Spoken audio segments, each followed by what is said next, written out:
Nós vamos iniciar a leitura do capítulo 8, Ansiedade e Frustração, do livro de Jerry Bridges, Pecados Intocáveis. A vida é quase sempre difícil e muitas vezes é dolorosa. A possibilidade de meu carro pifar durante uma viagem de férias é uma dificuldade. A possibilidade de eu sofrer um acidente e ficar paralítico é um sofrimento. Claro que existem vários graus de dificuldade e, em certa medida, de sofrimento. Dificuldades geralmente ocorrem nas atividades rotineiras e nas próprias responsabilidades que a vida nos traz. Ao passo que sofrimento normalmente é gerado por dificuldades do dia a dia e nas reações bastante comuns que se evidenciam em forma de ansiedade e irritação. Ansiedade. Há algum tempo pesquisei todo o Novo Testamento em busca de situações em que os diferentes traços do caráter cristão fossem ensinados por preceitos ou por exemplos. Encontrei 27. Talvez você não se espante ao saber que o amor é o mais ensinado, 50 vezes. Agora, pode se surpreender com o fato de humildade ter chegado perto, 40 vezes. Mas o que me deixou mesmo de boca aberta foi a confiança em Deus, que em todas as circunstâncias pegou o terceiro lugar. É ensinada 13 vezes. O oposto de confiar em Deus é a ansiedade ou frustração, e Jesus falou muito sobre a ansiedade. O texto que mais se destaca é Mateus 6, 25 ao 34, em que Jesus faz 5 referências à ansiedade ou à inquietação. Não devemos ficar ansiosos com o que iremos comer, beber ou vestir e nem mesmo com as circunstâncias desconhecidas do amanhã. Outra expressão que Jesus usa em relação à ansiedade é não temais. Mateus 10, 31 e Lucas 12, 7. Paulo repete essa admoestação contra a ansiedade quando diz em Filipenses 4, 6. Não andeis ansiosos por coisa alguma. E Pedro acrescenta, lançando sobre ele toda a vossa ansiedade, pois ele tem cuidado de vós. 1 Pedro 5, 7. Quando dizemos a alguém, não fique ansioso ou não tenha medo, estamos simplesmente tentando encorajar a pessoa ou corrigi-la com a intenção de ajudar. Todavia, quando Jesus, ou Paulo, ou Pedro, que escreveram por inspiração divina, nos diz, não fique ansioso, tal frase tem a força de uma ordem moral. Ou seja, a vontade moral de Deus é que não vivamos ansiosos, ou, sendo mais explícito, ansiedade é pecado. Ansiedade é pecado por 2 motivos.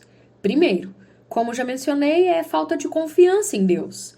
Em Mateus 6, 25 e 34, Jesus argumenta que, se o Pai Celeste cuida das aves do céu e dos lírios do campo, não irá cuidar ainda mais de nós e de nossas pequenas necessidades e de nossas necessidades?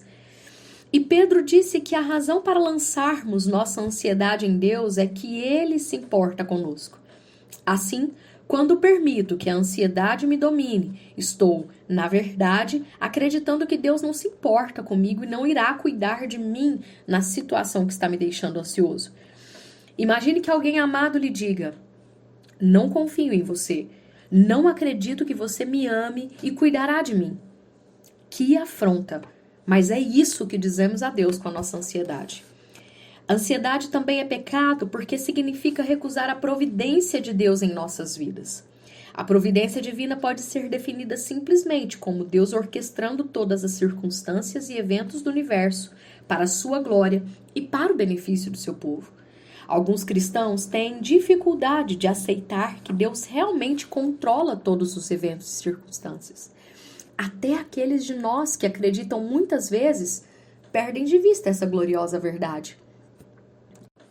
Em vez de crermos, somos propensos a nos concentrar nas causas imediatas da ansiedade, em vez de nos lembrarmos que elas estão sob o controle soberano de Deus. Tenho de confessar que a ansiedade é uma das minhas tentações mais persistentes. Não que eu viva com medo de o céu desabar na minha cabeça.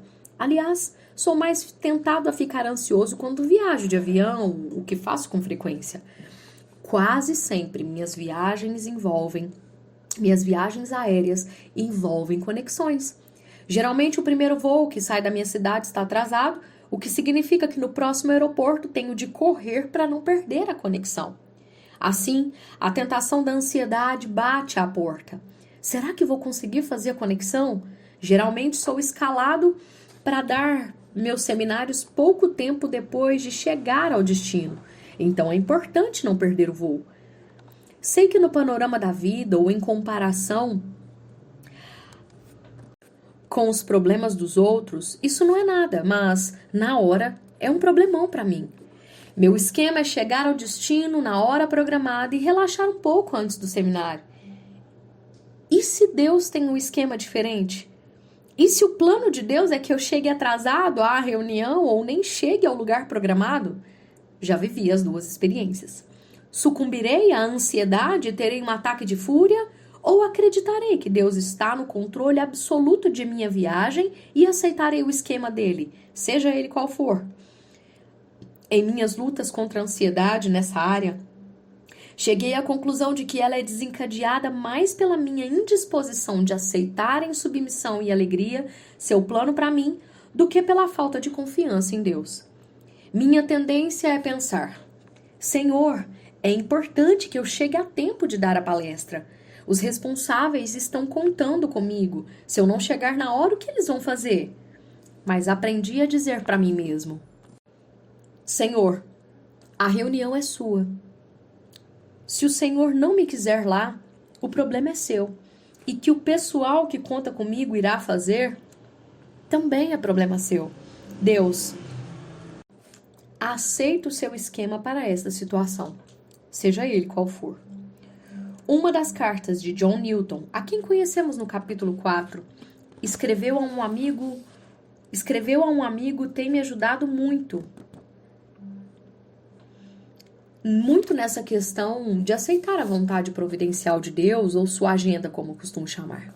A carta diz: uma das marcas da maturidade cristã que devemos buscar é o contentamento na vontade de Deus, fundamentado na convicção de sua sabedoria, santidade, soberania e bondade.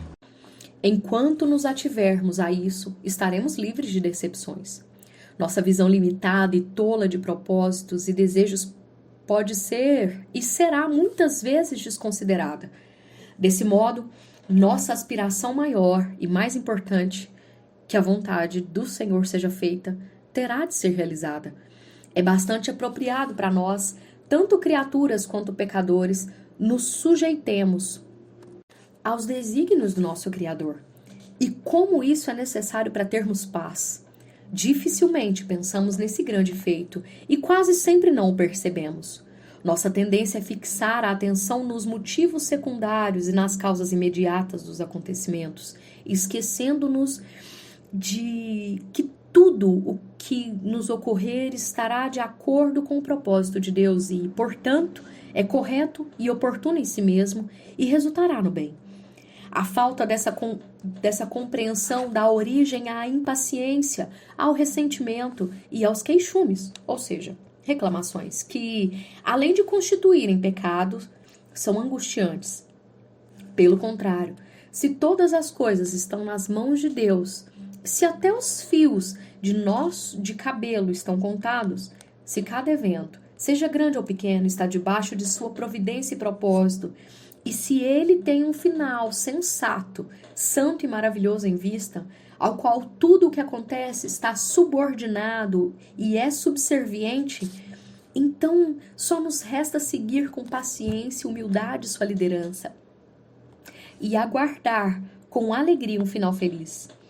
Como são felizes as pessoas que entregam tudo a Deus, que enxergam sua mão em cada propósito e acreditam que suas decisões para elas são as melhores do que as que elas mesmas tomariam.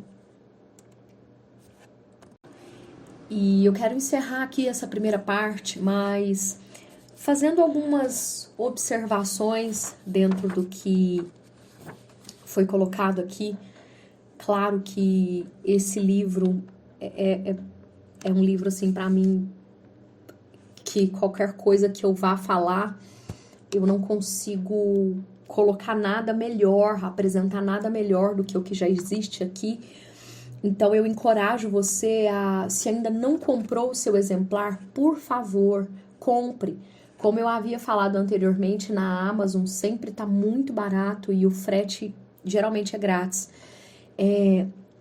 Mas vamos lá. Nós vivemos numa época que, na verdade, tem sido falado que o mal do século é a ansiedade, a depressão. E quantos de nós, né, eu não estou anulando que isso de fato exista e que existam pessoas que têm sim, que têm que viver com isso, que é algo patológico e que, assim, demanda de medicamentos e tudo, mas quantas vezes, não é essa a abordagem aqui, mas quantas vezes nós estamos propensos, né, como ele colocou aqui, a duvidar e a olhar para as situações e com a nossa ansiedade, com a nossa preocupação, dizer ao Senhor, com isso nós estamos dizendo que nós não confiamos em Deus. Ah, mas não é isso, eu confio em Deus. Mas nós não agimos de acordo com isso. Então a ansiedade e a frustração, a começar em mim, irmãs, ela precisa ser ser observada na nossa vida com muito mais cuidado. Porque muitas vezes esse é um pecado sutil. E nós temos muitas justificativas para não deixarmos de sermos ansiosas. E nós precisamos entender que, conforme foi dito aqui, que ansiedade é pecado, não tem outra coisa. E nos lembrar também que nada está passando despercebido aos olhos do Senhor e que Ele vai usar tudo isso para a glória dEle e que a vontade dEle é boa, agradável e perfeita. Eu li hoje uma frase de um pastor que eu gosto muito, o Josemar Bessa, e ele disse assim que se os seus problemas ou se a sua situação já te levaram a orar, isso já é uma bênção, já foi uma bênção. E nós precisamos também pedir ao Senhor que nos ajude e nos mostre, através do Espírito Santo, esse pecado em nós, a preocupação. Lembrei agora também de Marta e Maria, que eu já falei várias vezes, tem nos tirado da comunhão. A ansiedade somos nós em algum nível dizendo para Deus que se nós fôssemos Ele, nós seríamos melhores, nós faríamos melhor. Então, que você possa ouvir esse áudio não só uma vez, mas meditar como uma comida a ser, não só esse, como eu disse, mas a ser apreciada, a pensar. Eu já li esse livro algumas vezes e tô fazendo essa releitura agora e esses pensamentos junto com vocês, e parece que eu tô vendo tanta coisa que eu preciso que Deus me transforme. Então, eu espero sinceramente que o Senhor esteja falando com você também e que nós possamos confiar, que nós possamos não viver uma vida ansiosas, mas como nós aprendemos no início, nós falamos no início que ele fala sobre santos comuns, que nós possamos viver de acordo com quem nós somos, separados por Deus e para Deus. Que Deus abençoe grandemente você. Até o próximo.